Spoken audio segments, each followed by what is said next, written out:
जिनेंद्र की वाणी जिनवाणी,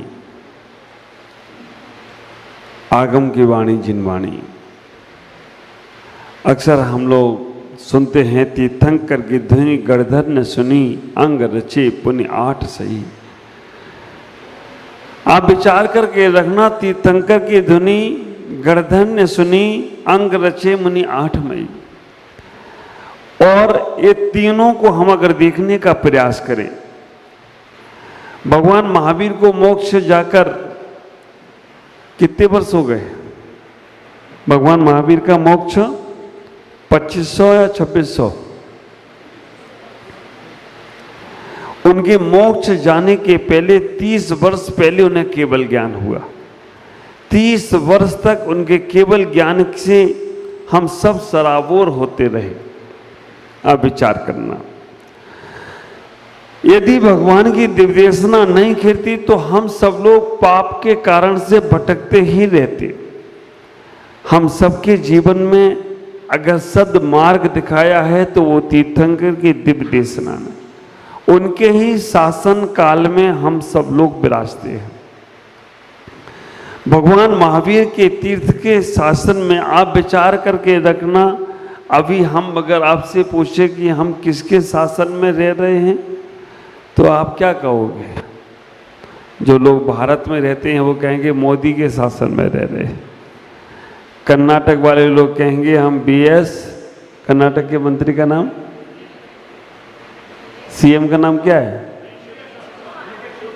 DK शिव कुमार के शासन में रह रहे हैं। और आप विचार करके रखना, ये दोनों के शासन शाश्वत नहीं होते। कोई और आएगा तो इनका शासन हिल जाएगा।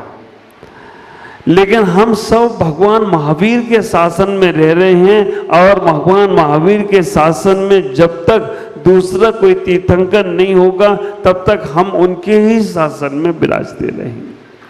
आप विचार करके रखना, वो शासन एक ऐसा शासन है कि जो शाश्वत है। हमें अपने जीवन में भगवान महावीर की दिव्यदेशना को सार में अपने जीवन को आत्मसात करना है, ख्याल करना, विचार करना। देशना, उपदेश और भाषण। भाषण और उपदेश में अंतर क्या है? मेरे गुरुदेव आचार्य भगवान कहते हैं उपदेश, उप माने बास, देश माने क्षेत्र। उप माने रहना और देश माने क्षेत्र में रहना। तो विचार करके रखना, जो हम अपने आत्मा के पास पहुंचाए, आत्मा के क्षेत्र में वास कराए, उसका ही सही मायने में उपदेश नाम हो सकता है। संत जो होते हैं वो उपदेश देते हैं, और नेता जो होते हैं वो भाषण देते हैं। भाषण की परिभाषा करते हुए आचार्य भगवान कहते हैं, जहाँ पर घर्षण ही घर्षण हो वो भाषण है, और जहाँ आत्मा के पास वास हो उसका नाम उपदेश है। हमें अपने जीवन में जिनेंद्र की वाणी को आगम के रूप में हम समझते हैं। और आप विचार करके रखना, आगम शब्द को देखा जाए तो 3 अक्षर से बना है, आ, गा और मां।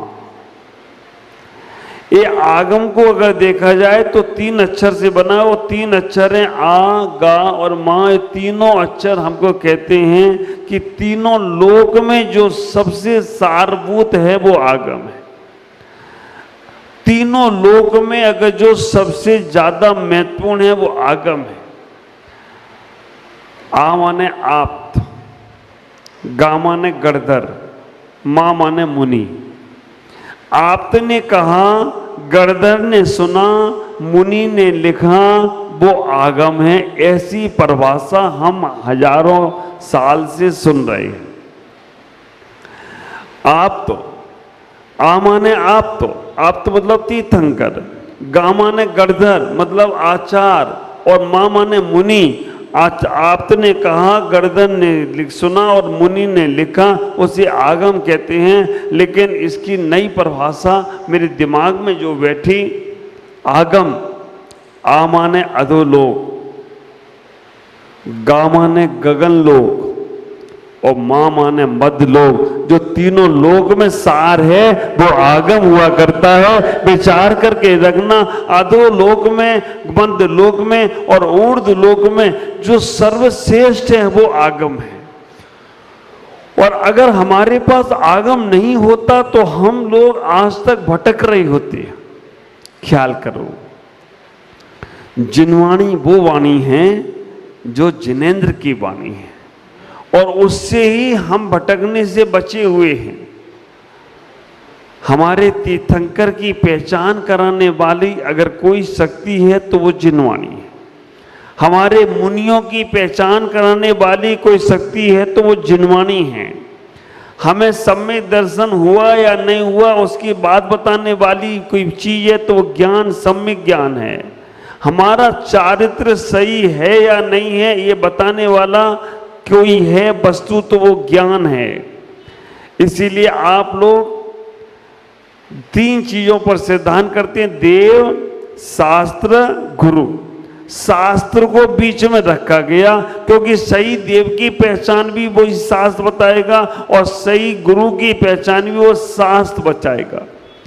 इसलिए जिनवाणी को बीच में रखा गया। पहले के जमाने में जब घर में लाइट नहीं होती थी, प्रकाश नहीं होता था, तो क्या करते थे हमारे घर के बड़े बुजुर्ग, एक दीपक जलाते थे और वो दीपक जलाकर देहरी पे रख देते थे। और देहरी पर इसलिए रखते थे कि घर के अंदर भी प्रकाश होगा और घर के बाहर भी प्रकाश होगा। उसे बोलते थे देहरी दीपक। ये हमारा जो जिनवाणी है वो देहरी दीपक है, मतलब वो तुम्हें बाहर की वस्तुएं भी दिखाएगा और अंदर में जो तुम्हारे है वो भी तुम्हें दिखाए, तो कोई आश्चर्य की बात नहीं है। विचार करके रखना, ज्ञान ही है जो तुम्हें बाहर की वस्तुओं से परिचय कराता है और ज्ञान ही है जो तुम्हें अपने अंदर की उपलब्धियों से भी बताता है। इसीलिए कहा देव, शास्त्र, गुरु। जब हम रत्नात्रय की बात करें तो रत्नात्रय में कहते हैं सम्यक दर्शन, सम्यक ज्ञान और सम्यक चारित्र।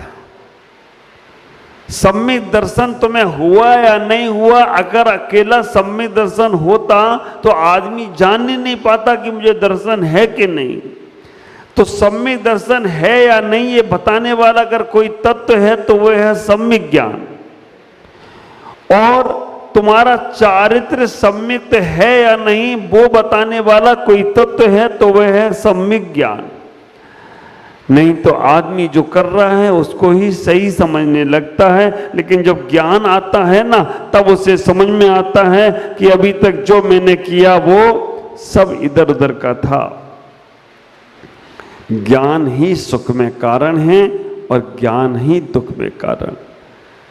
अति ज्ञान हो जाए तो वो दुख में भी कारण होता है, लेकिन जो ज्ञान हमारे काम का है, जो हमारे जीवन में सही मार्ग पर लेकर जा सकता है, वो ज्ञान हमारे लिए बहुत उपयोगी है। ख्याल करो, हमारे जीवन में स्वाध्याय जरूर होना चाहिए। स्वाध्याय करने से आत्मबल बढ़ता है। और मैं अक्सर कहता हूं, स्वाध्याय करने वाला दुखी नहीं हो सकता, और जो दुखी होता है उसने अभी सही से स्वाध्याय किया ही नहीं है। स्वाध्याय स्वयं का अध्याय। स्वाध्याय करने वाला वीर शासन में आज भगवान की जो निर्देशना से खरा है, समझ के रखना, वो जो शब्दों में जिनवाणी के रूप में हमारे पास आया है वो सब हमने आज तक सही से पढ़ा ही नहीं। अगर एक बार भी सही से जिनवाणी का स्वाध्याय हो जाता, या एक बार भी सही से तुम अपनी गुरु की वाणी को समझ लेते, या एक बार भी तुम अगर जिनेंद्र की वाणी को अपने आप में उतारने का प्रयास करते, तो आप कभी दुखी होते ही नहीं। क्योंकि जिनेंद्र की वाणी में, जिनागम में लिखा है, जैसा कर्म करोगे वैसा फल देगा भगवान। ये है गीता का ज्ञान। गीता में भी ये लिखा है। नारायण श्री कृष्ण अर्जुन को समझाते हुए कहते हैं कि जगत सत्य मैदान में, युद्ध के मैदान में अगर सामने कोई अपना भी खड़ा हो तो वो शत्रु है। आप विचार करके रखना, गीता एक ऐसी वस्तु है जो किसी गुफा में बैठ के नहीं लिखी गई, जो किसी मंदिर में बैठ के नहीं लिखी गई, जो कुरुक्षेत्र में लिखी गई वो गीता है। और आप विचार करके रखना, गीता को अगर उल्टा किया जाए तो क्या होगा? गीता उल्टा करो तो तागी। गीता को समझना है तो त्यागी बनना पड़ेगा। त्यागी बनोगे तो गीता समझ में आएगी, और नहीं तो आने वाली नहीं है। उस गीता में भी इतना ही तो कह दिया गया कि अगर तुम युद्ध के मैदान में अपना भी, जब नारायण श्री कृष्ण युद्ध के मैदान में पहुंचे और मैदान में जब वो तीर कमान उठा रहे थे, कहा नारायण श्री कृष्ण से, किस पे तीर चलाऊं? सामने तो भीष्म पितामह खड़े हैं, सामने तो सारे हमारे परिवार के लोग खड़े हैं, कहीं मेरा भाई खड़ा है, कहीं मेरा भतीजा खड़ा है, कहीं किस पे तीर चलाऊं? अर्जुन को समझाते हुए नारायण श्री कृष्ण कहते हैं, अर्जुन, जो सामने तुम्हारे युद्ध के मैदान में अगर आ जाए तो वो शत्रु ही है, उसे अपना मत समझना। और यही बात हमारे आचार्य कुंद महाराज ने समय सार में कह दी। यही बात तीर्थंकर महावीर ने हमारी अपनी देशना में हमें समझा दिया। यही बात आदिनाथ ने समझा दिया कि अगर तुम ध्यान करने बैठे हो, अगर तुम साधना कर रहे हो, अपने आप में लौट रहे हो, और उस वक्त तुम्हारा सागा ही कोई ना आ जाए, ध्यान मत छोड़ देना। विचार करके रखना, जब तुम अपने आत्म कल्याण में लगे हो, शरीर भी तुम्हारी बदमाशी करे तो शरीर से कह देना अभी नहीं, बाद में आना, अभी मैं प्योर का आनंद ले रहा हूं, रिफाइंड काम बाद में करूंगा। शरीर में लगना रिफाइंड नहीं है। विचार करके रखना, आत्मा में लगना प्योर है। तो हम इतना ही विचार करें, जितना जीवन हमारा इंटरनल होगा उतना जीवन हमारा आनंदित होगा। भगवान की दिव्य देशना में, भगवान महावीर की दिव्य देशना में 18 महाभाषा और 700 लघु भाषाओं में उनका ज्ञान बिखरा। समोसरण लगा है, 12 सभा लगी हैं, 8 परकोटे बने हैं। कैसा होता है वो समोसरण? अगर वहाँ नहीं गए हो कोई बात नहीं, मंदारगिरी के पहाड़ पर चले जाना, वहाँ पर वो समोसरण साक्षात दिखने लगे तो कोई आश्चर्य की बात नहीं। वो क्या है? अच्छा, यही समोसरण दिख रहा है। हमारे अजीत भाई बोल रहे महाराज यही दिख रहा है समोसरण। तो सही बात है, श्रद्धाएं सब दिखती हैं। तो आप विचार करके रखना, समोसरण में जाने के बाद जब भगवान की दिव्यदेशना खिलती है तो वहां पर 18 महाभाषा और 700 लघु भाषा, वहां पर तिरिंचों को भी भाषा समझ में आती है, देवताओं को भी समझ में आती है, और मनुष्यों को भी समझ में आती है, सभी को आती है। ख्याल करो, हम साधु संतों के जो प्रवचन होते हैं बच्चों के लिए भी होते हैं, बड़ों के लिए भी होते हैं, विद्वानों के लिए भी होते हैं, और जिन्हें कोई कमी खोजना है उनके लिए भी होते हैं। ख्याल करके रखना, क्योंकि वो कुछ ना कुछ ढूंढेंगे कि ऐसा महाराज ने क्यों बोला, तो उनके लिए भी है, टारगेट तो चाहिए। और जिनने कहा कि हाँ आज मेरे कान धन्य हो गए, क्योंकि जिनेंद्र की वाणी को सुन लिया और मुनि के मुख से, आचार्य के मुख से, गुरु के मुख से सुन लिया।